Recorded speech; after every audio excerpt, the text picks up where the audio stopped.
Bonjour, bonsoir à tous. Pour les nouveaux et nouvelles, je vous souhaite la chaleureuse bienvenue sur la chaîne Mais Positive. Alors aujourd'hui, on va aborder le thème de l'égoïsme positif. Oui, quand je dis égoïsme positif, ça sonne bizarre dans vos oreilles puisque l'égoïsme est toujours associé à quelque chose de négatif.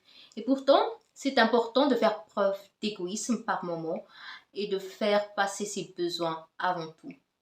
On va aborder ce thème aujourd'hui et si ce genre de thème t'intéresse, n'hésite pas à t'abonner à la chaîne car je sors de nouvelles vidéos chaque jeudi. Donc, abonne-toi et active la cloche de notification pour ne rater aucune de mes vidéos.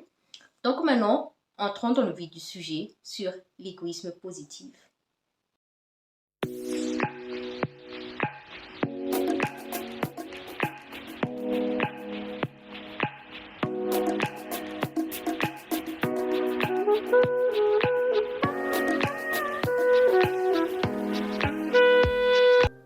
La plupart d'entre nous ont été éduqués depuis notre tendre enfance à être gentils et aimables avec les autres, dans le but de vivre en harmonie en société, mais surtout dans le but d'être aimé et apprécié. Et parfois, ce besoin d'être aimé et apprécié est tellement fort qu'on finit par s'oublier soi-même et se sacrifier par les autres. Alors, cela peut passer par des actes anodins au quotidien. Ça peut être le fait tout simplement de dire oui au lieu de non. Par exemple, un de tes amis se retrouve dans une situation difficile financièrement et cet ami veut t'emprunter 100 euros. Mais toi, tu es un peu serré niveau budget au lieu de lui dire non. Tu as tellement ce désir de l'aider et d'être apprécié que tu finis par lui emprunter tes 100 euros alors que tu n'en as pas les moyens.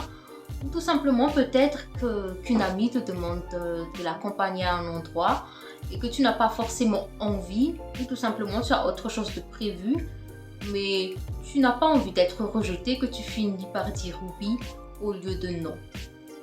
Quand tu te retrouves dans ce genre de situation, c'est que tu tends déjà à t'oublier toi-même et à faire passer le besoin des autres avant les tiens.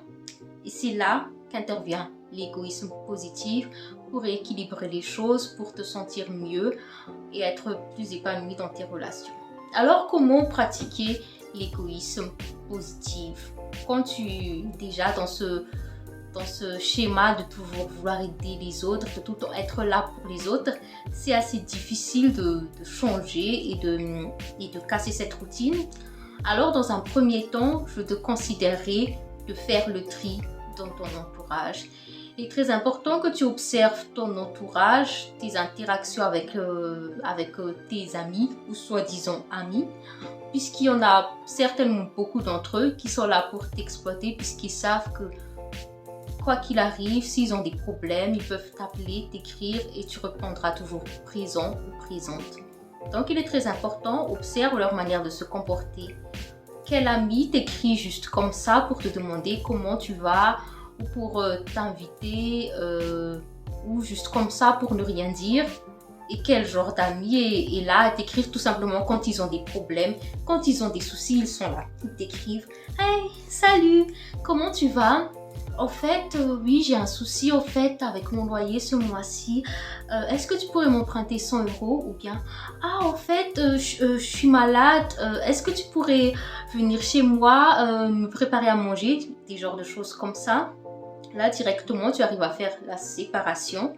Ceux qui sont là pour te solliciter, pour te demander comment tu vas, pour t'inviter, qui sont là dans les bons et dans les mauvais moments, eux, ce sont tes vrais amis. Tu les gardes. Quant aux autres, je te conseillerais de prendre des distances ou d'être plus drastique, de supprimer leur numéro de ton répertoire. Ensuite, un autre moyen d'identifier les profiteurs et les profiteuses dans ta vie, tu peux tout simplement faire un test. Si une personne donnée te demande un service, dis-lui tout simplement non. Ensuite, observe sa réaction. Si cette personne se fâche ou bien commence à te faire des reproches, là, tu auras identifié un profiteur de plus dans ta vie que tu peux mettre de côté. Donc, comme dit tout à l'heure, la première étape pour commencer à pratiquer l'égoïsme positif, c'est tout simplement de mettre les profiteurs et profiteuses de côté. Ensuite, il est important de déconstruire tes croyances limitantes puisque comme dit précédemment, tu as grandi avec cette éducation de faire passer les besoins d'autrui avant les tiens pour être aimé et apprécié. Donc c'est un peu comme une programmation qui est dans ta tête, qui est là depuis des années, qu'il faut tout simplement reprogrammer. Si tu as cette croyance où tu te dis que être égoïste c'est mal, dis-toi que tes besoins sont importants et que tu es ta priorité. D'ailleurs, comment tu veux aider les autres si toi tu vas mal? Ça ne sert à rien de te démener et d'essayer d'aller au-delà de tes moyens pour ensuite te sacrifier et te tuer, quoi. Question de bon sens. Donc, fais en sorte d'aller bien avant tout. Là, tu auras plus de capacité à aider les autres. Ensuite, peut-être que tu as aussi cette croyance où tu te dis que si je ne donne pas, on ne m'aimera pas. Pour toi, ta valeur dans une relation se mesure à travers la quantité des choses que tu peux apporter ou donner aux autres. Sache que, comme j'ai dit, tu es une belle personne. Tu mérites d'être aimé indépendamment de ce que tu peux donner matériellement. Et franchement, tu peux aussi apporter de belles choses aux personnes sans avoir à leur tendre la main, ne serait-ce que par ta présence, ta lumière, tu as de la valeur. Donc, ne va pas aller au-delà de tes moyens à donner beaucoup de choses matériellement aux gens juste pour te faire apprécier et te faire aimer, puisqu'au final, tu te sentiras plus mal. Et d'ailleurs, le fait que tu fasses tellement d'efforts pour être apprécié ne garantit pas que tu le sois. C'est même souvent le contraire que l'on voit et tu te retrouves souvent déçu. Tu te demandes qu'est-ce qu'il y a, pourquoi on ne m'aime pas. Et le fait aussi de vouloir trop apporter aux autres, cache aussi une peur du rejet. Si tu veux approfondir ce thème, j'ai fait une vidéo la semaine dernière sur cela et je te laisse le lien quelque part ici en haut. Et il est important aussi que tu surmontes cette peur du rejet pour ne pas être toujours en mode panique. À chaque fois qu'on te sollicite, tu dis oui pour être accepté. Maintenant, parlons de sollicitation. Il est important que tu te poses plusieurs questions avant de dire oui à une sollicitation, puisque c'est sûrement un automatisme chez toi de souvent dire oui. Il faut que tu prennes un peu du recul, un moment de pause et que tu te poses les questions suivantes. Alors, il est important de te poser la question quand on te sollicite, quand on te demande un service, c'est est-ce que tu as vraiment envie de le faire? Puisque franchement, ça ne sert à rien de se forcer à rendre service à quelqu'un avec le cœur lourd comme ça, tu vas lui rendre service. Franchement, c'est mieux que tu ne fasses rien et c'est mieux de rendre service quand cela vient vraiment du fond du cœur et que tu as envie de le faire. Ensuite, la prochaine question à te poser, c'est est-ce que je suis en capacité de rendre ce service? Est-ce que cela ne va pas me compromettre? Si c'est le cas, si le fait de rendre service à cette personne te mettra dans des situations difficiles, dis tout simplement non. Et apprendre à dire non est aussi très important pour pratiquer l'égoïsme positif, puisque c'est ça en fait le plus important, puisque quand on te sollicite et que tu n'arrives pas à dire non, là c'est difficile. Et quand je dis apprendre à dire non, ce n'est pas qu'à chaque fois qu'on te sollicite, tu es là avec un long pamphlet comme ça à expliquer pourquoi tu ne peux pas ou pourquoi tu ne veux pas rendre ce service. Tu n'as pas de compte à rendre à tout le monde sur ta vie et n'aie pas mauvaise confiance avec le fait de dire non tout simplement sans apporter d'explication. Alors, une petite nuance, quand je dis de pratiquer l'égoïsme positif, il ne s'agit pas de complètement ignorer les autres, puisque là, ça devient de l'égoïsme négatif.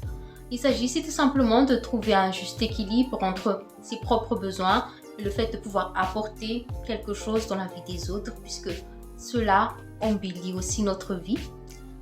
Et tu verras que quand tu pratiqueras beaucoup plus l'égoïsme positif, tu vivras avec moins de stress, puisque tu accorderas plus de temps à des choses qui te font plaisir à des choses qui sont importantes pour toi. Et grâce à cela, tu te sentiras mieux dans ta peau.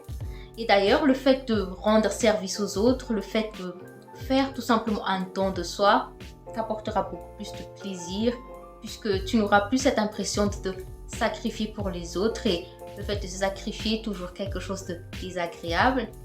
Et enfin, tu attireras des personnes à toi, que ce soit au niveau amical, amoureux, je sais pas, au niveau des relations de travail, peu importe. Tu attireras de meilleures personnes vers toi, des personnes qui t'apprécient pour qui tu es réellement et pas des personnes qui sont là pour profiter de toi et profiter de ce que tu as à leur apporter.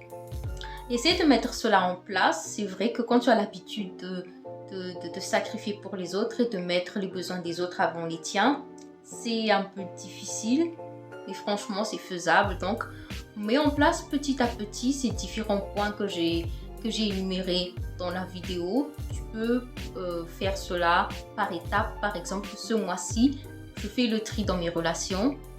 Ensuite, je travaille sur mes croyances limitantes. Tu peux tout simplement faire différentes affirmations positives en rapport à cela. Je vais faire des vidéos sur les affirmations positives prochainement pour t'aider. Ensuite, tu peux faire cet exercice à chaque fois qu'on te sollicite, c'est de ne pas directement sauter sur ton téléphone, répondre. Ou si c'est en face à face, tu peux dire à la personne d'abord que tu vas y réfléchir et ensuite faire l'exercice d'apprendre à dire non. Tu peux y aller pas à pas pour faciliter la chose et franchement, quand tu auras mis cela en place, tu verras que tu gagneras en qualité de vie. Donc, j'espère que cette vidéo a pu t'aider. D'ici là, prends soin de toi et on se voit prochainement, d'ici la semaine prochaine, avec une nouvelle vidéo. Ciao, ciao!